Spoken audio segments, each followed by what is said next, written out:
Hello दोस्तों, मैं Anil Kumar study with Anil Kumar में आप सभी का स्वागत करता हूं।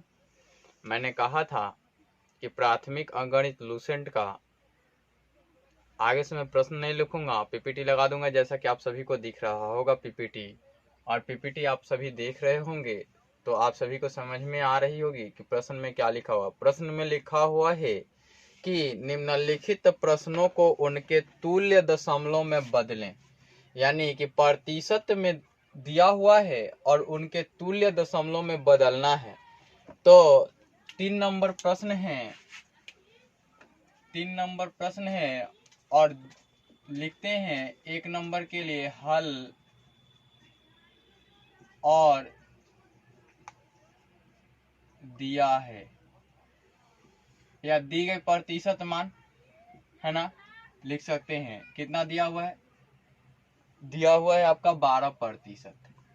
अब इसको दशमलव में बदलना है तो इक्वल टू करके लिख सकते हैं 12 गुणे 1/100। और 1/100 का मतलब होता है कि इस जितने भी जीरो होते हैं ऊपर के उतने संख्या बाद वह दशमलव बैठ जाता है। जैसा कि आप देख सकते हैं कि 12 में 100 का भाग देना है तो सबसे पहले कि आप जीरो लिखेंगे, दशमलव देंगे तो एक जीरो हो जाएगा, 100 एकम 100 होगा, फिर कितना बचेगा?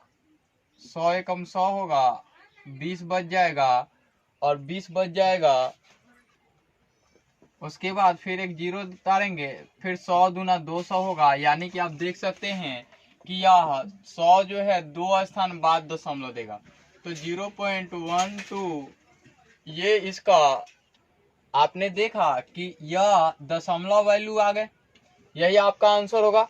दूसरा प्रश्न दिया है 8%। अब मैं आपको बता दूं कि हल दिया है, मैंने लिखूंगा डायरेक्ट हल करता हूं इसको। 8% दिया है, इसका मतलब है कि यह 8/100 हो जाएगा और ये 0.08 आ जाएगा। अब नहीं पता है तो एक और भाग देके दिखाता हूं, उसके बाद डायरेक्ट आंसर लिखना सीखेंगे हम सभी। देखिए 8 में भाग देना है 100 का, तो आप पहले तो जीरो देंगे और डेसिमल देंगे तो एक जीरो उतार लेंगे, फिर एक जीरो देंगे तभी तो एक जीरो यहां लिख सकते हैं, तब 100 8 800 होगा ना, इस प्रकार से होगा। अगर इसको बेसिक रूप से भाग लगाना चाहते हैं तो 100 और 8 लिख करके यहाँ जीरो डेसिमल देंगे तो एक जीरो उतर जाएगा, फिर जीरो से भाग लगाएंगे तो जीरो जीरो हो जाएगा, फिर 80 होगा, फिर एक जीरो देंगे, फिर 8 बार में 800 होगा। ये बेसिक रूप से हो गया, आपने भाग लगाना सीखा। तो अगला प्रश्न देखते हैं। अगला प्रश्न है 18.1/2% है। तो सबसे पहले इसको सरलतम रूप में बदलते हैं तो 18 दूरा 36 एक 37 हो जाएगा। क्या हो जाएगा? 37 बटा में 2% हो जाएगा। क्या हो जाएगा? 37 बटा में 2% हो जाएगा। तो यानी कि ये 37 बटा में 2% लिखना बेहतर होगा कि एक और प्रक्रिया है, इसको 18 और डेसिमल देके 0.5, क्योंकि एक में 2 का भाग लगाना है तो 0 दशमलव दे देंगे तो 0 2 पंचे 10। इस प्रकार से ये 18.5 हो गए।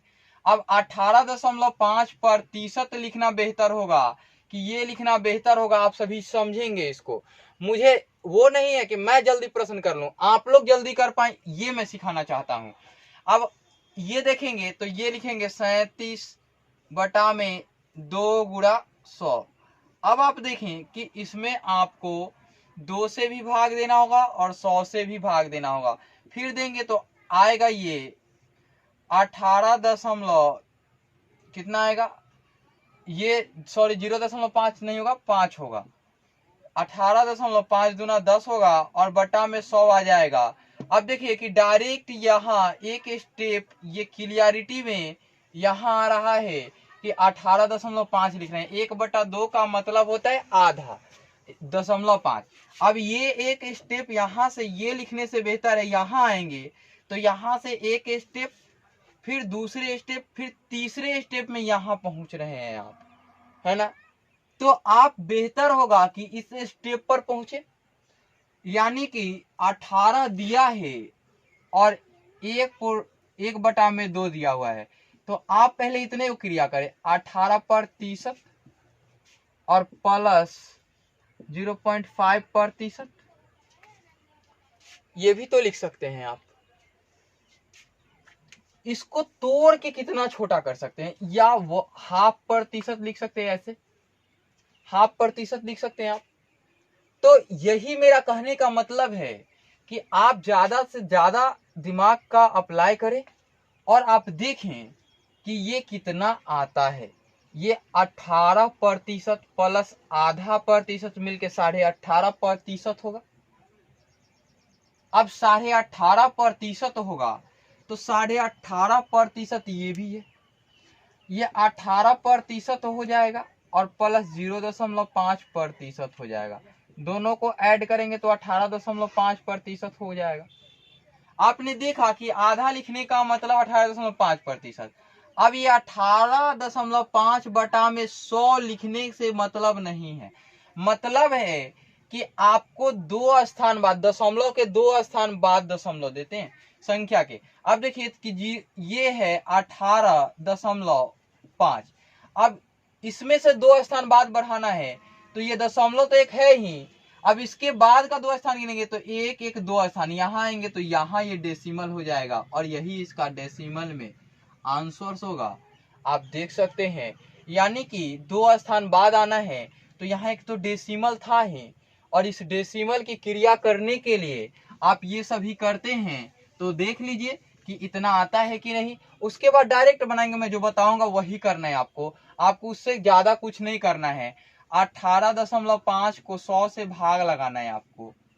यहाँ तो पहले 0 डेसिमल देंगे तो ये वाला पार्ट हट जाएगा, ये डेसिमल हट जाएगा। अब हटा तो एक बार में कितना आएगा, 100 आएगा, कितना बचेगा, 85 बचेगा। फिर 0 उतरने का यहाँ फ्रीडम है आपको, फिर 8 बार में जाएगा, 800 होगा, फिर 50 बच जाएगा, फिर एक 0 उतारने का फ्रीडम है। अब यहाँ आप 500 लिख सकते हैं। ये कितना आसान है कि डायरेक्ट काउंट कीजिए कि जितना भी है प्रतिशत में 2 स्थान बाद डेसिमल बैठा दीजिए, इससे आसान कुछ नहीं होगा। तो आइए, एक है 4 नंबर 62%। अब देखिए ज्यादा कुछ नहीं करना है, 0.62%। क्यों भाई, 1 1 2 स्थान तो है ही, इसमें 2 ही प्लेस हैं और 2 प्लेस बाद डेसिमल बैठाना ही, सॉरी प्रतिशत नहीं, डेसिमल बैठाना ही है, जिससे कि यह प्रतिशत हट जाएगा। इसका लिखने का अर्थ होता है अपॉन में 100। अगला प्रश्न है 165, 5 नंबर है 165%। अब देखिए इसमें आपको 2 ही प्लेस काउंट करने हैं, तो 1 प्लेस 2 प्लेस यानी कि 1.65, यही आपका आंसर हो जाएगा।